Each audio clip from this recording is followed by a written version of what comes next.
കുറെ നാൾ വീട്ടിലിരുന്ന് മടുത്തപ്പോൾ എന്നാൽ പിന്നെ ഒരു ട്രിപ്പിന് പോയാലോ എന്ന് ഒന്നും നോക്കിയില്ല, നേരെ വിട്ടു അൽഗാവിലെ പ്രധാന വിനോദസഞ്ചാര കേന്ദ്രമായിട്ടുള്ള അൽബുഫേറിലോട്ട്. എല്ലാവരും സമ്മർ ടൈമിലാണ് ഇത്തരം ട്രിപ്പുകൾ പോകാറുള്ളത്, എസ്പെഷ്യലി ഇൻ ബീച്ച് ഏരിയാസ്. എന്നാൽ ഞങ്ങൾ നേരെ തിരിച്ചായിരുന്നു. വിന്ററിലാണ് ഞങ്ങൾ ആഘോഷിക്കാൻ പോകുന്നത്. കൂടുതലും ഞാനിങ്ങനെ കണ്ണടച്ച് കിടക്കുന്നതായതുകൊണ്ട് യാത്രാവേളയിലുള്ള എല്ലാ കാഴ്ചകളും എനിക്ക് ആസ്വദിക്കാൻ സാധിച്ചിട്ടില്ല. എന്നാലും കണ്ട കാഴ്ചകളൊക്കെ അതിമനോഹരമായിരുന്നു. സമയമെടുത്തു എന്ന് നമുക്ക് വേണമെങ്കിൽ പറയാം. അത്യാവശ്യം ടൈം എടുത്ത് ഞങ്ങൾ താമസ സ്ഥലത്തെത്തി. വിന്റർ ആയതുകൊണ്ടായിരിക്കാം ആൾക്കാരും ബഹളങ്ങളും ഒക്കെ കുറവായിരുന്നു. നല്ല കാം ആൻഡ് ക്വയറ്റ് ആയിട്ടുള്ള പ്ലേസും. ഫാമിലി ആയിട്ട് വരുന്നവർക്ക് കുട്ടികൾക്കായി സെപ്പറേറ്റ് പ്ലേ ഏരിയാസ് ഒക്കെ ഇവിടെ ഒരുക്കിയിട്ടുണ്ട്.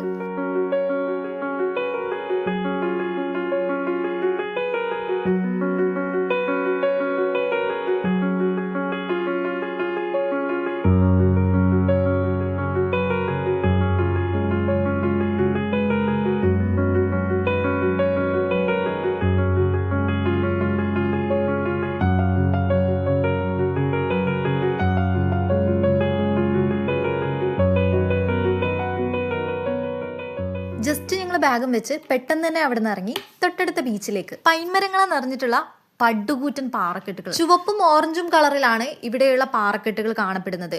ഈ ഒരു സൺസെറ്റ് സമയം ആയതുകൊണ്ട് തന്നെ നല്ല ബ്രൈറ്റ് കളറിലും കാണാൻ സാധിക്കും. ഈ പാറക്കെട്ടുകൾക്കിടയിലൂടെ ഇറങ്ങിയിട്ട് വേണം ബീച്ചിലോട്ടേക്ക് വരാൻ.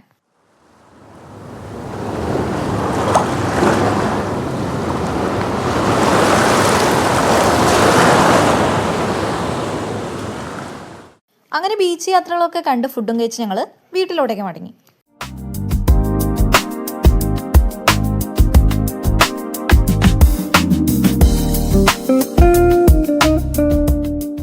നെക്സ്റ്റ് ഡേ ലഗൂണ് കാണാനായിരുന്നു ഞങ്ങൾ ആദ്യം പോയത്. രണ്ട് സൈഡിലും പാമ്പാസ് ഗ്രാസ്, അതിന്റെ നടുവിലായിട്ട് മരത്തടികളാൽ നിർമ്മിച്ച നടപ്പാത. ലക്ഷ്യസ്ഥാനത്തെത്താൻ ഇതിലൂടെ കുറെ അധികം നടക്കാനുണ്ട്. ദ്വീപുകളാലോ തീരങ്ങളാലോ വേർതിരിക്കപ്പെട്ട ആഴം കുറഞ്ഞിട്ടുള്ള കടൽപ്പരപ്പിനെയാണ് നമ്മൾ ലഗൂൺ എന്ന് പറയുന്നത്. അതും രണ്ട് തരത്തിലുണ്ട്, മണൽ കൊണ്ടോ പാറക്കൂട്ടങ്ങൾ കൊണ്ടോ വേർതിരിക്കപ്പെട്ടത്.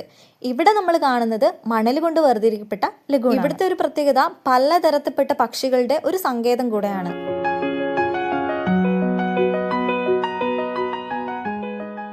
അതിന് തൊട്ടടുത്തായി പരന്നു കിടക്കുന്ന കടൽ.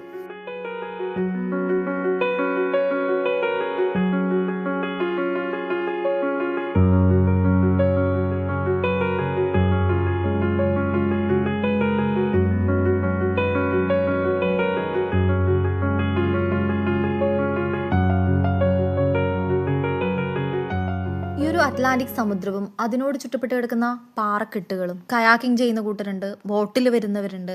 ഇതിന്റെ കൂടുതൽ കാഴ്ചകൾക്ക് നമ്മൾ ബോട്ട് യാത്ര ചെയ്യേണ്ടി വരും.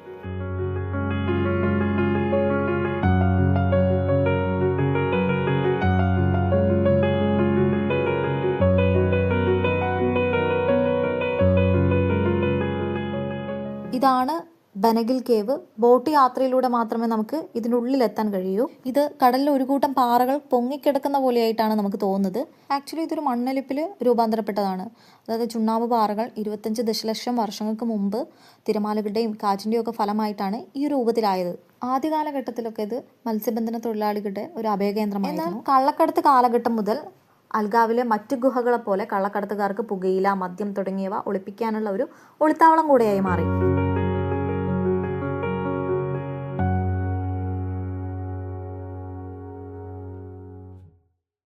നെക്സ്റ്റ് ഡേ ലാഗോസ് മ്യൂസിയത്തിലേക്കാണ്. അൽഗാവയിലെ ഓൾഡ് ടൗണിലൂടെ കുറച്ച് നടന്നിട്ട് വേണം സ്ഥലത്തെത്താൻ. മുന്നോട്ട് പോകും തോറും അത്യാവശ്യം ഇടുങ്ങിയ ടൗണായി മാറുന്നുണ്ടായിരുന്നു. യാത്രക്കാരെ ആകർഷിക്കുന്ന തരത്തിലുള്ള ഷോപ്പിംഗ് സാധനങ്ങൾ, അതുപോലെ തന്നെ ഒരുപാട് റെസ്റ്റോറൻറ്റുകളും സൈഡിൽ കാണാൻ കഴിയുമായിരുന്നു.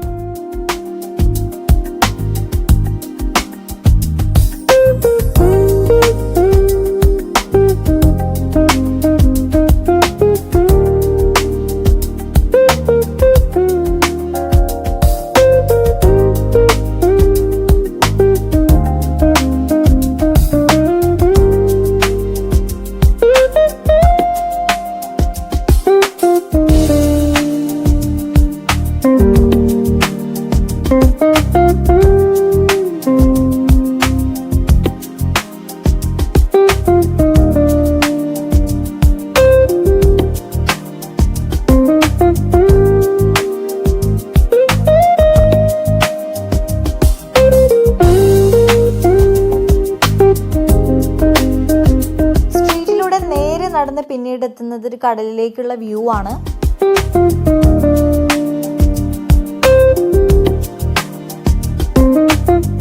കുറച്ച് സമയം അവിടെ സ്പെൻഡ് ചെയ്തു. ഫുഡ് കഴിച്ചതിന് ശേഷമാണ് ഞങ്ങൾ മ്യൂസിയത്തിലോട്ടേക്ക് നടന്നത്.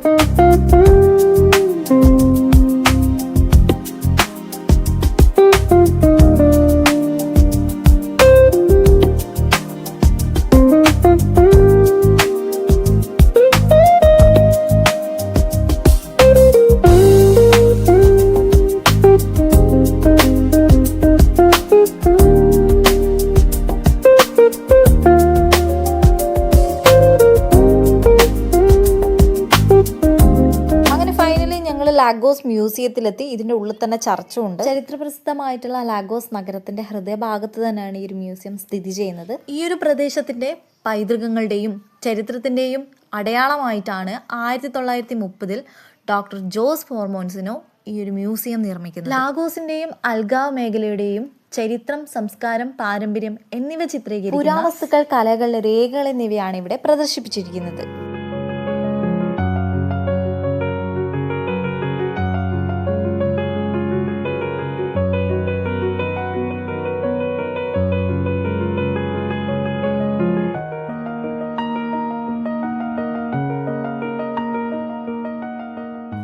ഈ ഒരു നഗരത്തിന്റെ മോഡലാണ് ഇവിടെ കൊടുത്തിരിക്കുന്നത്.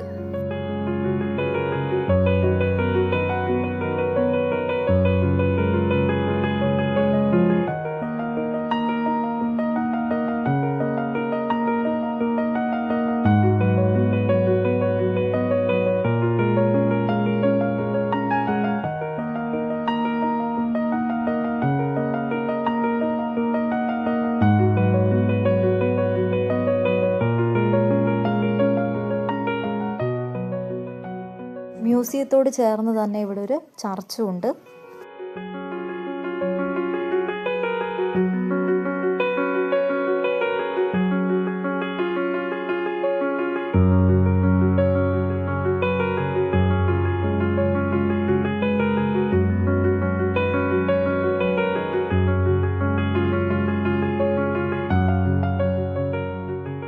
അൽഗാവിലെ ബാക്കി കാഴ്ചകൾ എക്സ്പ്ലോർ ചെയ്യാൻ വേണ്ടി ഞങ്ങൾ വീണ്ടും നടന്നു.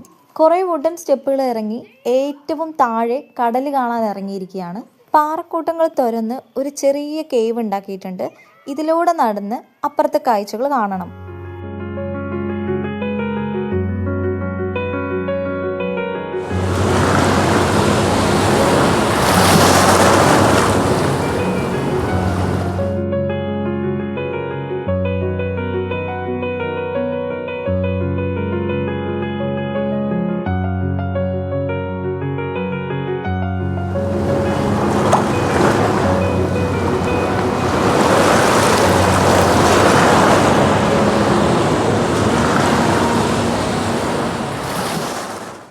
അങ്ങനെ കടൽക്കാഴ്ചകളും കണ്ട് മടങ്ങുന്ന വഴി ഒരു ഷോപ്പിംഗ് സെന്ററിലും കയറി യാത്ര അവസാനിപ്പിക്കാമെന്ന് വിചാരിച്ചു.